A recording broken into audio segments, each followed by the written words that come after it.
রান্নাঘরে কি করছিলে? শুনলেন তো, ঘুমোচ্ছিলাম। ঘুমোচ্ছিলে? এই রান্নাঘরে ঢুকেছিলে কেন? চুরি করতে। চুরি করতে? হ্যাঁ, কিন্তু আপনারটা কিরকম আপনাদের? হ্যাঁ, সারা রাত আলো জ্বেলে রাখলেন, গা তো আবার বসে থাকাতে ঘুম এসে গেল। ইডিয়েট, তোমাকে আমি পুলিশে দেব। মাইরি আর কি পুলিশে দেবেন? কেন? আমি কি করেছি যে আমাকে পুলিশে দেবেন? কি করেছি?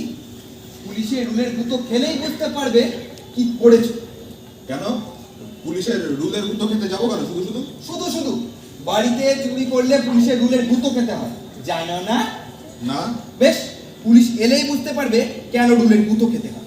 কেন পুলিশ আসবে কেন?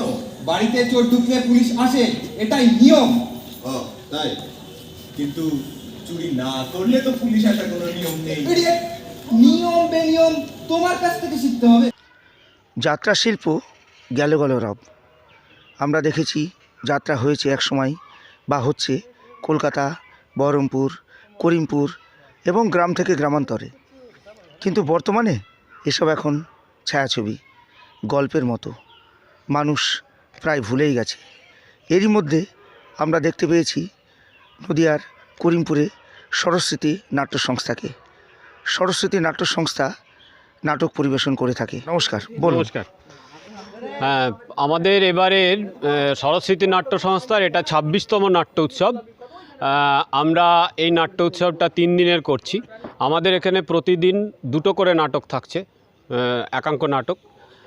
আমরা আছি, আমাদের আজকে সরস্বতীর প্রযোজনায় যে নাটক দুটো হবে, একটা সত্য ফিরে এসো আর আরেকটা হবে সহমর্মী। দুটোরই পরিচালক আমাদের শ্রদ্ধেয় কল্যাণ চট্টোপাধ্যায় মহাশয়।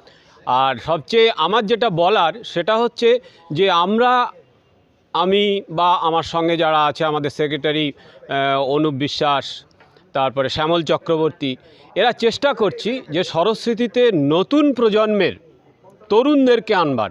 সেই তরুণদেরকে আনতে গিয়ে আমরা কেউ হয়তো আমার ছাত্র, কেউ আরেকজনের পরিচিত, এইভাবে তরুণদেরকে এনে আমরা এটা করবার চেষ্টা করছি। যিনি এটা প্রতিষ্ঠা করেছিলেন তিনি সুশান্ত মৈত্র, বুলিদা, সকলেই চেনে, এখানে সবাই জানেন। তো বুলিদার আশীর্বাদ মাথায় নিয়ে সরস্বতী নাট্য সংস্থা সবচেয়ে পুরনো নাট্য সংস্থা করিমপুরের, এবং এটার বয়স নাই করে 40 বছর হয়ে গেল, এরা চালিয়ে যাচ্ছে। এর জন্য এখানকার মানুষের সহযোগিতা যেটা পাই সেটা সত্যিই খুব আমরা ধন্য। আমরা আগামী দিনে এটাকে আরও উন্নতি করবার চেষ্টা করব। আমি সরস্বতী নাট্য সংস্থার সভাপতি এখন। আমার নাম দেবপ্রসাদ সান্যাল। বললে চোরটাকে মারধর করতে পারে কিংবা পুলিশ থেকে ধরিয়ে দিতে পারে, তা না করে সে তো তাকে আশ্রয় দেবে। এটা ছলনা হলো। না না, গৃহকর্তার ছলনার কথা আমি বলছি না। আসলে গৃহকর্তার মাধ্যমে তুই তোর করুণা দাক্ষিণ্য দেখিয়ে পাঠকের চোখে মহ তুলতে চাস। কিন্তু মূল সমস্যার কি হবে? যে সমাজ ব্যবস্থার শিকার ওই ছেলেটি, তার তো সমাধানের কোনো পথ দেখা নেই। সমাজে তো অমন চোর অনেক আছে। পরের দিন যদি আরেকটা চোর আসে, গৃহকর্তা কি করবে? মানবতা দেখিয়ে তাকেও কি কাজে বহাল করবে? আরে না না, গল্পে তো আমি দ্বিতীয় চোর ঢোকাচ্ছি না, তার আগেই গল্প শেষ। হ্যাঁ, এটাই তো হলো না। গল্পটা জমিল, পাঠকের ভালো লাগলো, কিন্তু তোর ফাঁকিটা ধরা পড়ল। দেখো পিসিমণি, পাঠক কত তলিয়ে পাবে না, সে চাই একটা লিটল গল্প। আর তাছাড়া এসব ফরমাইশি গল্প এর আমরা এখন কথা বলবো আর এক নাট্য ব্যক্তিত্ব মৈনাক মণ্ডলের সাথে। তরুণ মৈনাক মণ্ডল, অর্থাৎ এই প্রজন্মের ছেলে। আমরা তার কাছ থেকে জেনে নেব তার অভিজ্ঞতার কথা, নাট্য জগতে প্রবেশের কথা। হ্যাঁ মৈনাক, অন্যান্য কিছু থাকা সত্ত্বেও বিভিন্ন সামাজিক দিকগুলো রয়েছে, বিভিন্ন বিষয় রয়েছে, তার মধ্যে দিয়ে তুমি নাট্য সাহিত্য বেছে নিয়েছো, এটা কেন? এটার ঠিক সঠিক কোনো উত্তর আমার কাছেও নেই বলতে গেলে, কারণ আমি ছোটোবেলা থেকেই ভালোবাসতাম নিজের মধ্যেকার যে থটগুলো আছে সেগুলো সবার কাছে প্রকাশ করার জন্য। তো আমার মনে হলো যে একটা সময়ের পর গিয়ে মনে হলো যে আমার কাছে এই নাটক বা অভিনয় এই একটাই রাস্তা আছে যেখান থেকে আমি সেটা সবার কাছে প্রসেস করতে পারবো। কারণ এই এমন একটা সামাজিক মাধ্যম যেটা সমাজের সব স্তরের মানুষের কাছে যায়। তো এই জন্যই আমার অভিনয়ে আসা বা নাটকে আসা বলা যেতে পারে। তোমাদের প্রজন্মের মানুষের কাছে বা তোমাদের প্রজন্মের যারা তোমাদের লেভেলে আছে তাদেরকে, বা সমাজের প্রতি তোমার কি বলার আছে? সমাজকে বলার এটাই যে আমরা মানে সমাজে অনেক কিছু আছে যেগুলো আমাদের নিজেদের খুব একটা পছন্দ হয় না, তো সেই সমস্ত কিছুই কিন্তু আমরা নাটকের মঞ্চ দিয়ে সবার কাছে পৌঁছানোর চেষ্টা করি। আমাদের এই নাটকগুলো মানে নাটক লেখাও হয় সমাজের এইরকমই কিছু কিছু দিক তুলে ধরে। তো সমাজের মানুষের কাছে এইটাই বলা যে নাটক দেখুন, আপনারা নাটককে বাঁচিয়ে রাখুন, কারণ এইটাই সমাজের একটা দর্পণ বলা যেতে পারে। এখান থেকেই আমরা অনেক কিছু নিই, জীবনের অনেক কিছু নিয়েই নাটক। তো সেই জন্যেই নাটককে বাঁচিয়ে রাখাটা আমাদের মনে হয় আমাদের সবথেকে বড় কর্তব্য। এই জগতে তোমার প্রবেশ কতদিন, অর্থাৎ কবে থেকে নাটকে তোমার যাত্রা শুরু হয়েছে? আমি নাটকে ঢুকেছিলাম 2019, অর্থাৎ আজ 4 বছর মোটামুটি। নাট্যোৎসব চলছে তার প্রথম দিন, এই নিয়ে কি বলার আছে? আজকে আমাদের শরৎস্মৃতি নাট্য সংস্থার 26তম নাট্যোৎসব।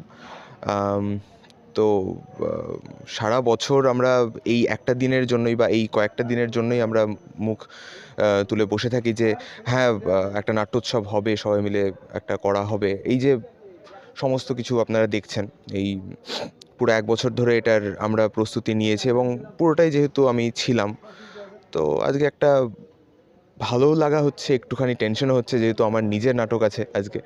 তো হ্যাঁ, এইসব মিলিয়ে আজকে সারাদিনই এখানে ছিলাম, সমস্ত কাজকর্ম হয়েছে।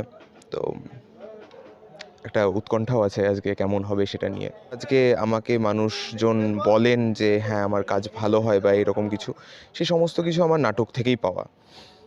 তো নাটক যদি না থাকতো তাহলে আমি আজকে এখানে দাঁড়িয়ে থাকতে পারতাম না, এই ইন্টারভিউটাও দিতে পারতাম না অবশ্যই। তো নাটক আমাকে অনেক কিছু দিয়েছে, আমার জীবন দর্শনের ক্ষেত্রে অনেক কিছু সাহায্য করেছে নাটক, এটাও বললে ভুল বলা হবে না। আজকে আমি যে নাটকটায় অভিনয় করতে চলেছি সেটার নাম হচ্ছে সত্য ফিরে এসো, রচয়িতা পরাণ বন্দ্যোপাধ্যায়। তো সত্য ফিরে এসো নাটকটা হচ্ছে কি বলবো, একজন মানুষের বিবেক এবং তার মানে ফরমায়েশি যে সমস্ত কাজ সে বিবেকের বাইরে গিয়ে করে, বা নিজের যেটুকু বাউন্ডারি, নিজের যেটুকু মনের কথা তার বাইরে গিয়ে আমরা অনেক সময় অনেক অনৈতিক কাজ করে ফেলি। তো সেইটা নিয়েই একটা গল্প আমরা বলতে চলেছি বা বলতে চেষ্টা করছি। রাদার আমার যে চরিত্র সত্যবানের মধ্যে দিয়ে নাট্যকার একটি ভাবনাকে, একটি চিন্তাকে তুলে ধরার চেষ্টা করেছেন, যেটা আমরাও চেষ্টা করছি।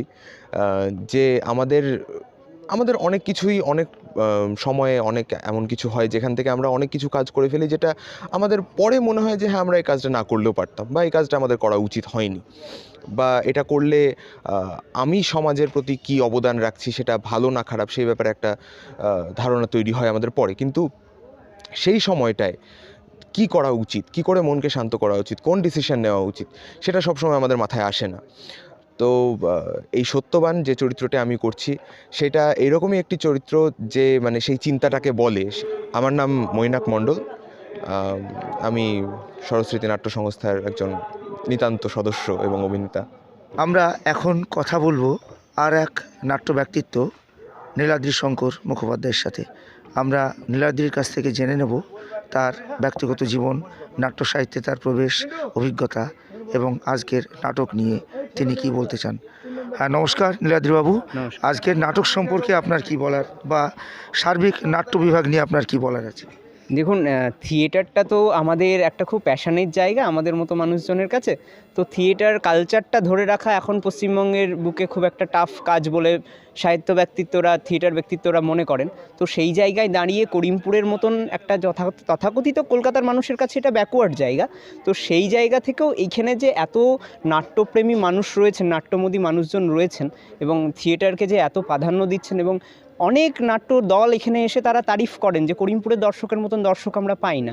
তো সেই হিসেবে দেখতে গেলে করিমপুর কিন্তু থিয়েটারের একটা প্রপার জায়গা, এবং শরৎস্মৃতি নাট্য সংস্থা অনেক দিন থেকে চলছে, এটা 26তম নাট্য উৎসব, এবং আমি আশা রাখি প্রত্যেকবারের মতন এইবারও সেটা সাফল্যমণ্ডিত হবে, এবং সকলের আশীর্বাদে, সকলের উপস্থিতিতে আমরা আরও সমৃদ্ধ হব।